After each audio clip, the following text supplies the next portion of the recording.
절대 가까이 두면 안 되는 사람들의 5가지 신호. 친한 사람일수록 더 위험합니다. 이상하게 들리죠? 하지만 팩트예요. 낯선 사람은 당신을 상처 줄 기회조차 없습니다. 애초에 가까이 오지 못하니까요. 반대로 친구라는 이름으로, 가족이라는 이유로 당신 곁에 딱 붙어있는 사람들, 이들이 오히려 당신의 에너지를 갉아먹습니다. 더 충격적인 건 당신이 이미 알고 있다는 겁니다. 이 사람 만나면 피곤해. 머리로는 아는데 행동하지 못해요. 왜일까요? 죄책감 때문입니다. 오래 알았는데 정이 있는데 이런 생각이 발목을 잡죠. 30대가 되면 느낍니다. 40대가 되면 확신합니다. 50대가 되면 후회하죠. 왜 진작 정리 안 했을까? 시간은 유한한데 쓸데없는 관계에 낭비할 여유가 없거든요. 오늘은 절대 가까이 두면 안 되는 사람들의 5가지 신호를 정확히 짚어드리겠습니다. 하나라도 해당된다면 지금 당장 관계 정리를 시작해야 합니다. 이건 이기적인 게 아니라 생존입니다. 만나면 좋은데 헤어지면 후회되는 사람 있잖아요. 만날 때는 즐거운 것 같은데 집에 오는 길에 갑자기 공허함이 몰려옵니다. 다음날 아침 몸이 천근만근이에요. 심리학자들은 이걸 정서적 소진이라고 부릅니다. 육체적 피로가 아니라 정신적 피로죠. 문제는 이게 눈에 보이지 않는다는 겁니다. 몸이 아프면 병원 가면 되는데 마음이 아픈 건 참게 돼요. 직장인 A씨는 매주 금요일 20년 지기 친구를 만났습니다.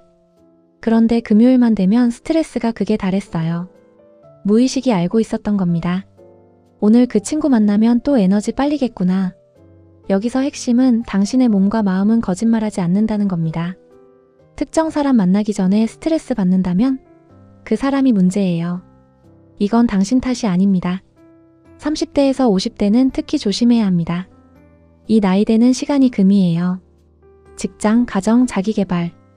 챙길 게 산더미인데 에너지 뱀파이어한테 빨릴 시간이 어디 있어요? 에너지 뱀파이어 정확히 뭘까요? 심리학적으로 정의하자면 타인의 정서적 에너지를 일방적으로 소비시키는 사람입니다. 당신은 계속 퍼주는데 상대는 받기만 합니다. 이게 반복되면 당연히 고갈되죠. 재미있는 건 이런 사람들 대부분이 자기가 문제인 줄 모릅니다. 오히려 본인이 피해자라고 생각해요. 자기 인식이 완전히 왜곡돼 있습니다. 한 연구 결과를 보면 30대 이상 직장인의 68%가 특정 인간관계 때문에 스트레스를 받는다고 답했습니다. 그중 73%는 관계를 끊고 싶지만 끊지 못한다고 했어요. 죄책감 때문이죠. 오래 알고 지낸 사이인데 어떻게 버려? 이런 생각이 발목을 잡습니다. 그런데 착각하시면 안 돼요. 관계 정리는 버리기가 아니라 나를 지키기예요. 에너지 뱀파이어의 가장 큰 특징은 일방성입니다. 대화를 해도 일방적이에요. 자기 이야기만 하죠. 당신은 그냥 상대의 감정 쓰레기통일 뿐입니다. 첫 번째 신호, 당신 성공을 시기하는 사람입니다. 진짜 가까이 두면 안 되는 사람은 당신이 잘 될 때 축하하지 않아요. 오히려 깎아내리죠. 나 승진했어. 했을 때 진짜 친구는 와 축하해. 라고 합니다. 반면 독성 관계는 에이 그것도 승진이야? 나는 작년에 했는데. 물을 끼얹어요. B씨는 사업에 성공했을 때 친구 반응을 받습니다. 운이 좋았네.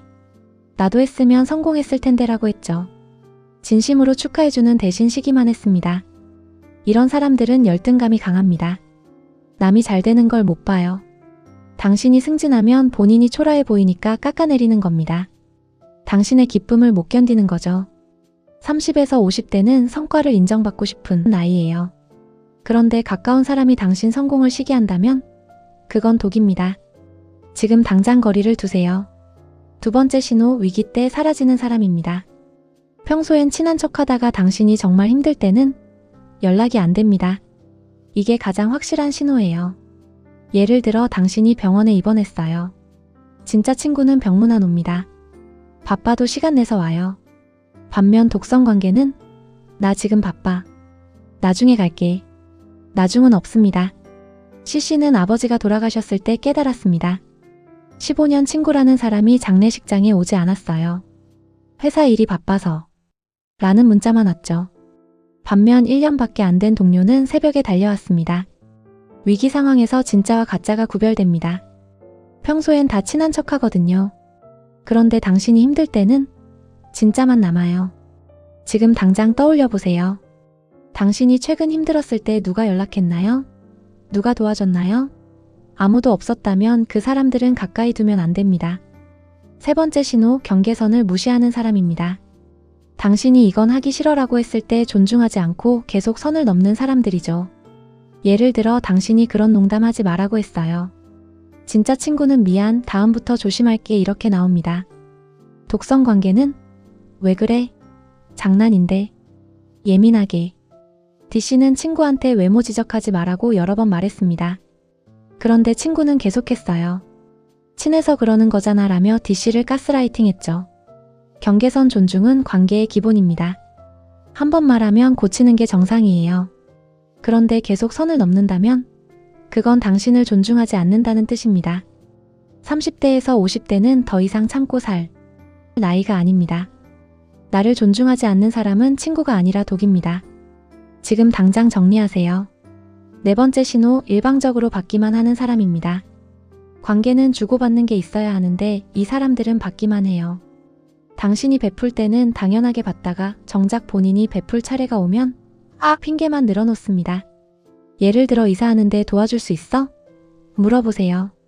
진짜 친구는 그래, 몇 시에 가면 돼? 이렇게 나옵니다. 독성 관계는 그날 약속이 있어서 핑계만 늘어놓아요. 이 씨는 친구한테 공항 픽업을 부탁했습니다. 새벽 6시였어요. 친구는 미안, 못 가라고 했죠. 그런데 이 친구는 이 씨한테 새벽 픽업을 3번이나 부탁했었습니다. 이 씨는 매번 가졌어요. 부탁은 관계의 진실을 드러냅니다. 평소엔 친한 척해도 막상 도움이 필요할 때는 진짜만 남죠. 일방적으로 주기만 하는 관계는 관계가 아니라 봉사예요. 봉사는 보람이라도 있는데 이런 관계는 보람도 없습니다. 그냥 에너지 낭비죠. 다섯 번째이자 마지막 신호, 당신을 감정 쓰레기통으로 쓰는 사람입니다. 본인이 힘들 때만 연락해서 1시간 내내 하소연하고 정작 당신 안부는 묻지도 않아요. 통화 끝나면 상대는 시원하다라고 하는데 당신은 기진맥진이에요. 당신은 감정 쓰레기통 역할을 한 거죠. 더 문제는 당신이 힘들 때는 연락이 안 된다는 겁니다.